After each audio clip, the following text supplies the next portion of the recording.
नमस्कार, माझ्या चॅनलमध्ये तुमचं स्वागत आहे। तर माझ्या चॅनलचं नाव आहे जयश्री साठे मनाचे धागे।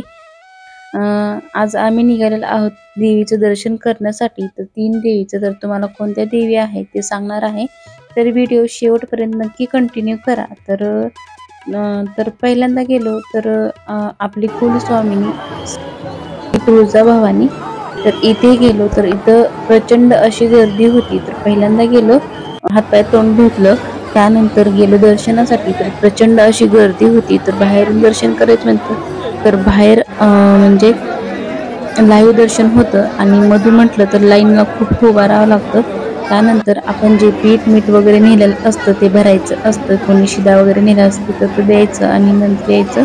नंतर कुंकू वगैरे घ्यायचं असेल तर तुम्ही तिथे घेऊ शकता, कारण तिथलं कुंकू ओरिजिनल भेटतं असं म्हणतात।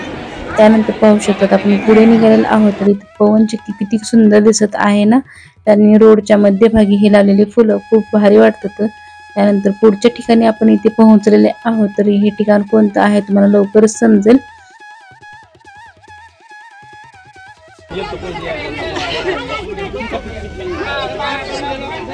आहे तर आई येडेश्वरी माता तर येरमाळा इथे आहे उस्मानाबाद जिल्ह्यात। तर ही खूप छान अशी देवी आहे, म्हणजे खूप छान असं वाटत होतं या ठिकाणी येऊन। तर हे ठिकाण जे आहे दत्तोबा लवन आहे।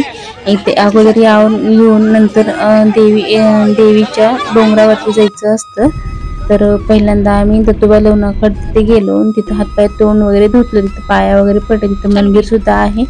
आणि त्यानंतर आम्ही निघालो डोंगराच्या दिशेने। तर समोर पाहू शकता तुम्ही डोंगर आहे ते येरमाळा देवीचं, येडेश्वरी देवीचं डोंगर आहे। तर पाठीमागं थोडक्यात तुम्हाला माहिती सुद्धा सांगण्याचा प्रयत्न केला होता मी। तर व्हिडिओ तो माहितीचा नाही जर बघितला असेल तर नक्की पहा। तर चला तर मग व्हिडिओ शेवटपर्यंत नक्की कंटिन्यू करा।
तुळजापुरी आल्यानंतर येडेश्वरीचं दर्शन झालं. सगळं झाल्यानंतर एका ठिकाणी जेवण वगैरे झालं आणि त्यानंतर निघालो आम्ही देवतळाला. तर खूप अंधार झाला होता कारण त्या अगोदर आम्ही नळदुर्गला गेलो होतो, किल्ल्यावरतीही गेलो होतो. किल्ल्यावरचा व्हिडिओ टाकायचा राहिला आणि नळदुर्ग मधला व्हिडिओ टाकला आहे, तर व्हिडिओ नक्की पहा. आणि त्यानंतर देवतळाला गेल्यानंतर तो खूप उशीर झाला होता, त्यामुळे तिथला काही व्हिडिओ शूट करायला जमलं नाही. तर बघू शकता तुम्ही किती अंधार झालाय, काही दिसत नाही तेवढं तिथलं.